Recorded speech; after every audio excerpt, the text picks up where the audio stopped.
Hello and welcome to my top 10 scary Stephen King books for October. This is by no means a comprehensive list of every scary book that Stephen King has ever written, because I would be here all night. But these are my top 10.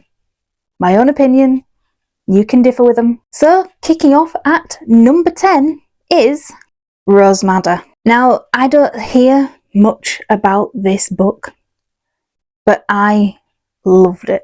I really did. Everything about it, it doesn't have monsters. Well, not in the typical sense does it have monsters in it. What is born in this comes truly from the human psyche, and that can be more scary than a monster. But let's get into the blurb if you haven't heard of this book. Roused by a single drop of blood on the bedsheet, Rosie Daniels wakes from 14 years of a nightmare marriage and suddenly takes flight. She uses her husband's ATM card to buy a bus ticket, determined to lose herself in a place where Norman won't find her. She'll worry about all the rest later. Alone in a strange city, she begins to make a new life, and good things start to happen. Meeting Bill Steiner is one, and finding a junk shop painting is another. It may be bad art, but it's perfect for her new apartment, and somehow it seems to want her as much as she wants it. Still, it's hard for Rosie not to keep looking over her shoulder, and with good reason. Her husband is a cop with the instincts of a predator. He's very good at finding people. The fact that he's losing his mind might even be an advantage. Rose maddened and on the rampage, Norman Daniels becomes a force of relentless terror and savageness. A man almost mythic in his monstrosity. For Rosie to survive, for her to have a chance in her brave new world, she must enter her own myth, a world that lies beyond the surface of a work of art, and become a woman she never knew she could be. Rose Madder. So this book, it's one of two that deal with domestic violence, and it is very graphic, and there are no trigger warnings. It was published before those kind of things were included, but this has trigger warnings. If it's domestic violence, it has psychological torture, it has, how do I say this without getting demonetized, R-word with an object. It has a miscarriage. It's graphic miscarriage in it. And that's before she leaves him. That is all at the beginning of the book. Throughout the book, it is graphic. And the psychological terror is graphic.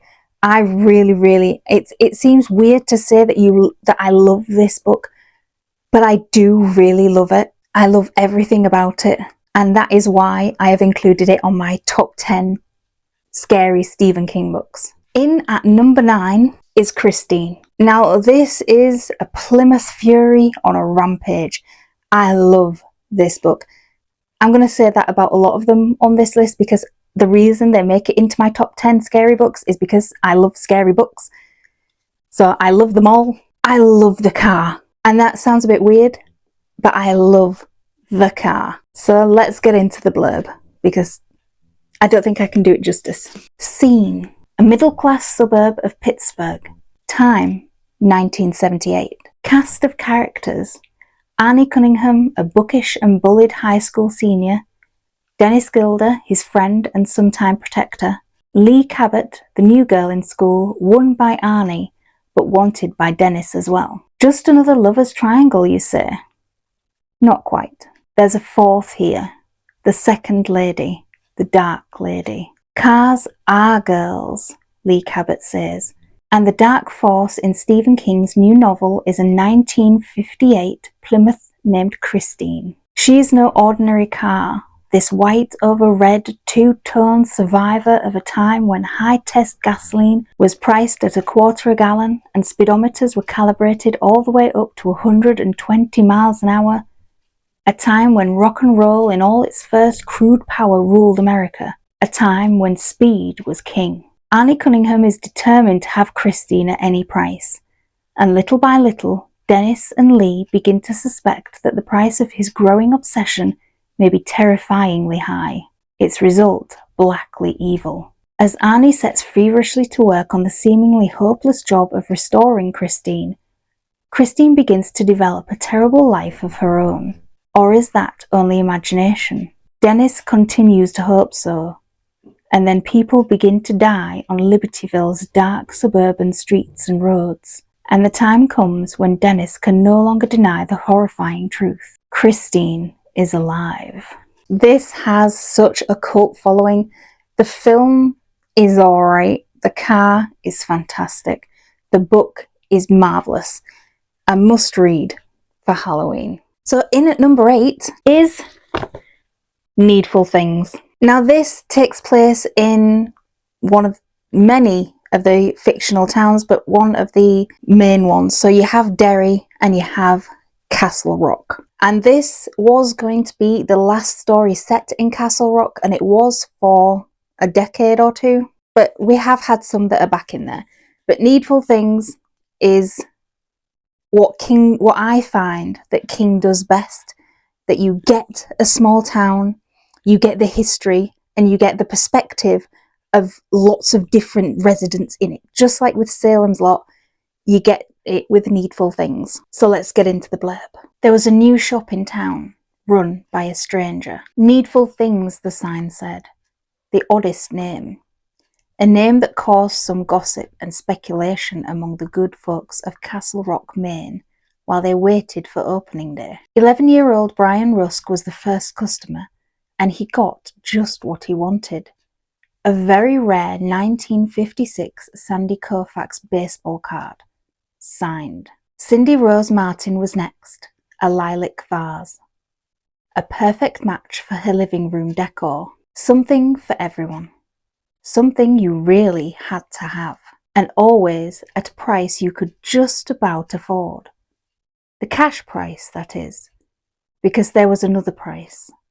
There always is when your heart's most secret, true desire is for sale. Now, there is a lot of speculation online that the antagonist, the villain of this, is some iteration of Randall Flagg. If you are a fan of Stephen King, you will know who Randall Flagg is. He is the main villain, and he pops up in different books. But I don't believe that Gaunt is Flagg. I believe it's just another entity in that tower of possibilities. In at number 7 is Misery. Now this is probably every author's worst nightmare, being kidnapped by their number 1 fan and held to ransom. Not even ransom, but just held. In a snowy Colorado, there's no escape, there's no rescue coming. And you've just killed off her favourite character. This is Misery. And in this edition, there is no blurb, so I shall put that on screen now for you. Paul Sheldon, author of a best-selling series of historical romances, wakes up one winter day in a strange place, a secluded farmhouse in Colorado. He wakes up to unspeakable pain, a dislocated pelvis, a crushed knee, 2 shattered legs, and to a bizarre greeting from the woman who has saved his life. I'm your number 1 fan. Annie Wilkes is a huge ex-nurse, handy with controlled substances and other instruments of abuse, including an axe and a blowtorch. A dangerous psychotic with a romper-room sense of good and bad, fair and unfair, Annie Wilkes may be Stephen King's most terrifying creation. It's not fair, for example, that her favourite character in the world, Misery Chastain, has been killed by her creator, as Annie discovers when Paul's latest novel comes out in paperback. And it's not good that her favourite writer has been a don't be and written a different kind of novel, a nasty novel. The novel he has always wanted to write, the only copy of which now lies in Annie's angry hands. Because she wants Paul Sheldon to be a doobie, she buys him a typewriter and a ream of paper and tells him to bring Misery back to life. Wheelchair-bound, drug-dependent, locked in his room, Paul doesn't have much choice. He's an entertainer held captive by his audience, a writer in serious trouble. But writers have weapons too. But yeah, this I really enjoyed. The way that it differs with the horror, and then in between you get the parts where Paul Sheldon is writing Misery, because she is the main character in his book, and it's sort of these bodice ripping romance things. And to read that, because you get snippets of it throughout the book of what is wrote with the backdrop of horror, I just find really, really meshes well together. In at number 6, we have The Shining. You can't make a scary list without it. It is iconic, as much as that word is bandied about. But Jack Torrance in the Overlook Hotel with his family, stranded by choice, with no rescue, and they're just held hostage by the hotel's guests. The films don't seem to do it justice, because the bits that I found most scary in this wasn't the hotel. It wasn't what was in the hotel rooms. It wasn't that Jack Torrance was, slowly going a bit mad. It was outside. It was the topiary animals. Because in the book you have to, Danny, the child, 5 years old, I might add, I think he's 5, has to go out the back of the hotel, across the sort of gravelled sort of car courtyard, into the garden, has to walk past the topiary, I'm sure I'm saying that, topiary animals, to get to the playground. And then when he's at the playground alone and isolated, and you can hear a pin drop, because the whole place, there is nobody about, there's no sound, because it's thick snow, and you can hear the creak and the rustle of leaves and sticks, and then you hear the sort of, that sound when snow falls from something with like a dull thud. You hear that, and he turns around and the snow has gone from one of the animals. I think it's either the bear or the lion, and it looks to have moved. And every time he gets a bit unnerved, and every time he glances away, he hears the rustle and the animals have moved, and he has to walk past them to get back to the hotel, to safety, to where his mother and father are. Otherwise he's out on his own. And he tells himself to not turn around, to not look. He goes past them, goes to the hotel. You can hear them coming up behind him, and one even rips his coat, and then he turns around and everything is as it was. And that is the most scariest part for me in this book. But let's get to the blurb. This tale of a troubled man hired to care for a remote mountain resort over the winter, his loyal wife, and their uniquely gifted son slowly but steadily unfolds as secrets from the Overlook Hotel's past are revealed, and the hotel itself attempts to claim the very souls of the Torrance family. The Shining stands as a cultural icon of modern horror, a searing study of a family torn apart, and a nightmarish glimpse into the dark recesses of human weakness and dementia. So at the halfway point, we are at number 5. And number 5, for me, is Nightmares and Dreamscapes. One of the many collections of short stories that Stephen King has. But this one has the most haunting ones in it for me. It was a hard toss-up between this and Skeleton Crew, but this won out. Things like, they got a hell of a band where a couple finds this deserted town, except it's not deserted. It's got rock and roll cosplayers in, perhaps. Home Delivery traumatized the hell out of me. If you are pregnant or you want to have a child, don't read that. It has traumatized the hell out of me since the first time I read it as a teenager. The 10 O'Clock People, House on Maple Street, There are so many in this that are scary, that are unnerving, and this is my favourite anthology because it's scary. So in at number 4, we have another of Stephen King's earliest works. Can't make a top 10 scary Stephen King without Salem's Lot. This is the second book he ever wrote, and as I said with Needful Things, it encapsulates just the small town where everybody knows everybody's business. There's so much history there, and you get everybody's point of view, and everybody that is doing things, that interacts with everybody else. I like the way that he does that. But Salem's Lot, I've watched some movies, they don't do the book justice. In my opinion, they don't. But let's get to the blurb. Salem's Lot is a small New England town. Like so many others, it contains the usual quota of gossips, drinkers, weirdos, and respectable folk. Of course, there are tales of strange happenings, but not more than in any other town its size. Ben Mears, a moderately successful writer, returns to the lot to write a novel based on his early years, and to exorcise the terrors that have haunted him since childhood. The event he witnessed in the house now rented by a new resident, a newcomer with a strange allure, a man who causes Ben some unease as things start to happen. A child disappears. A dog is brutally killed. Nothing unusual, except the list starts to grow. And soon surprise will turn to bewilderment, bewilderment to confusion, and finally to terror.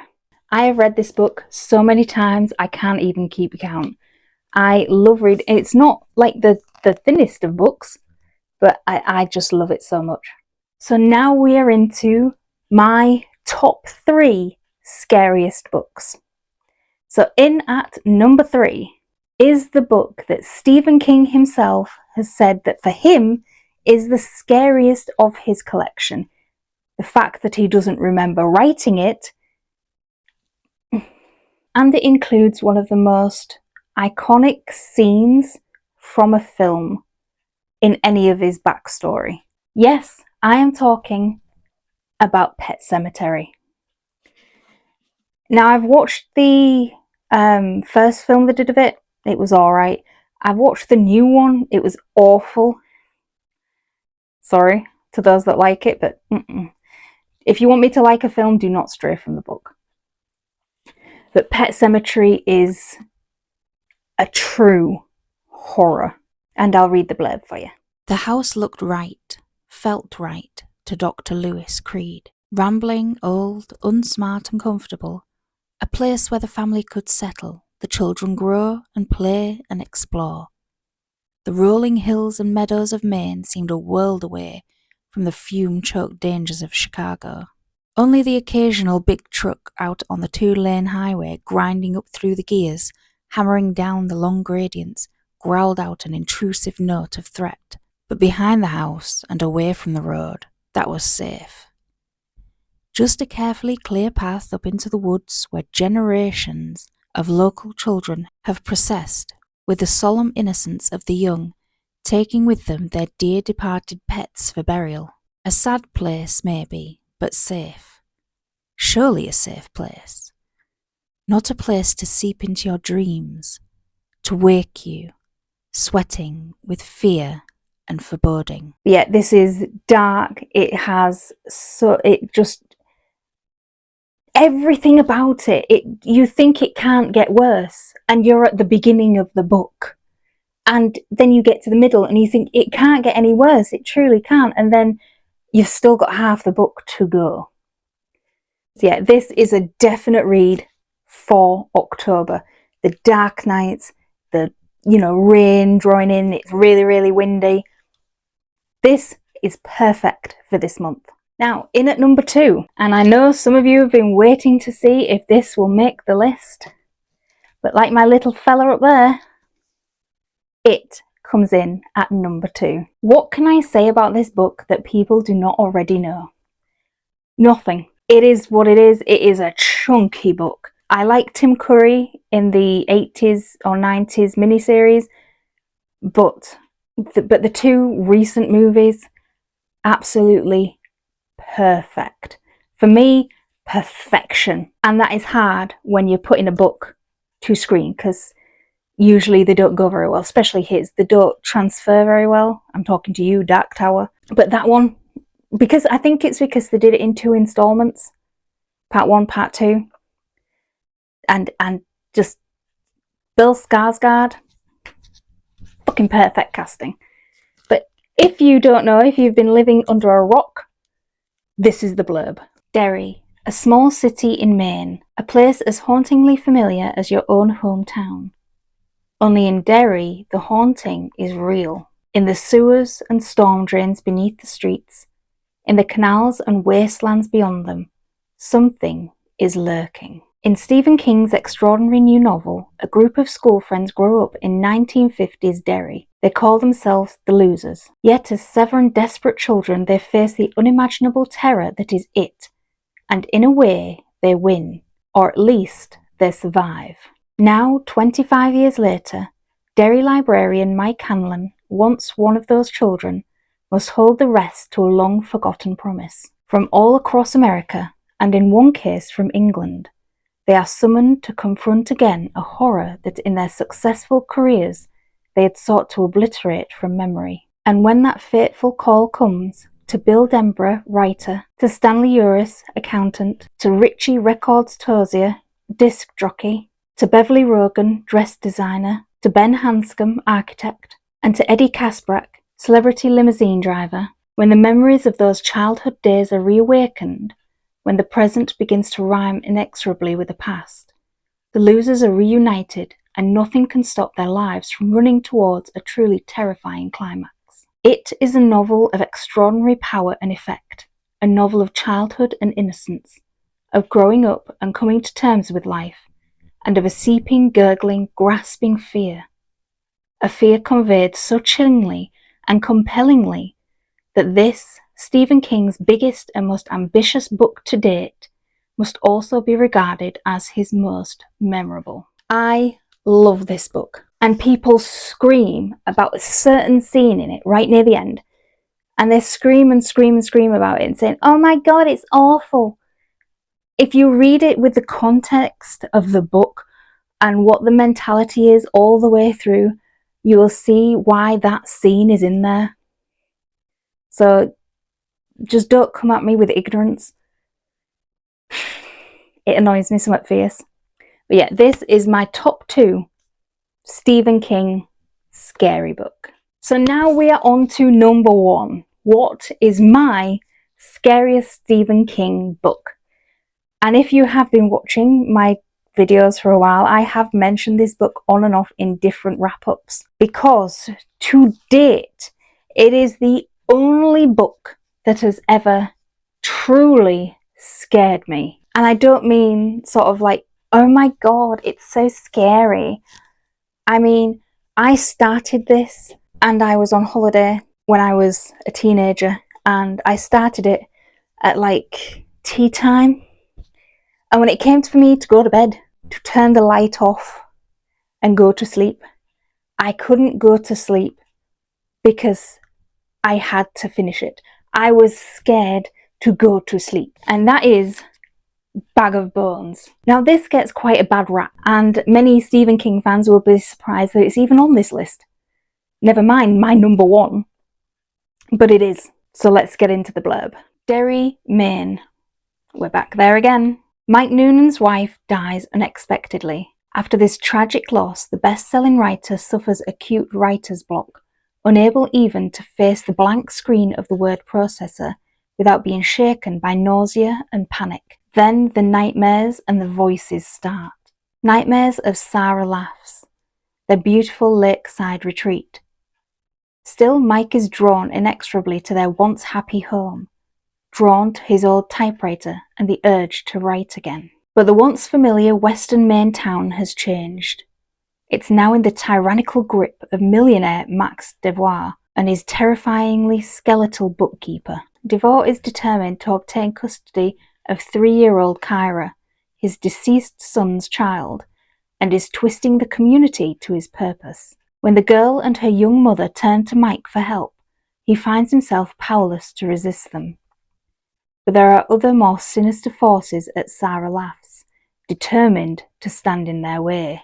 Bag of Bones is a gripping, distinctive, haunting tale of suspense, romance, terror and grief, of lost love's enduring bonds, and of a new love struggling to be free of the past and the sins of the ancestors. I loved everything about this. The reason it scared me is on holiday I was in a wooden cabin, not in the woods, but we fed the badgers on a night. You know, there were creatures around. You knew there were creatures around. And that night, all I could hear when silence, the wind, and the thud of something hitting the cabin as it was walking past. Things just moving outside, bushes in the wind. I was reading this and I kept trying to put it down and go to sleep because I was tired, and I couldn't go to sleep because I had to finish it because I was scared to go to sleep with those noises outside the cabin. I had to know how it ended. And so I think I stayed up till like 4 o'clock in the morning and finished it. And to date, it is the only book that has ever scared me, truly scared me so much that I cannot sleep. And yes, I have read it since then, but that first reading, I will never, ever forget it. There was a very long film starring Pierce Brosnan of this. It was all right. It didn't really capture that unnervingness that this book has. There's little things in it that it doesn't transfer well to screen, but it does when your imagination is the only thing that is ticking over. I can't praise this book enough. I really can't. If you want a paranormal, scary story, this is one for you. So that was my top 10 Stephen King scary books. Let me know what you think down in the comments below. And remember to like this video, subscribe to my channel because it helps me in the algorithm. And you can get, if you click that little bell thing, you can get notified whenever I upload a video. Which, of course, because you like watching me, I think. Oh my god, the sun's come out. It's been terrible weather all day. Now I've finished, the sun's coming out. But yeah, let me know what you think down in the comments below. And, as always, keep reading.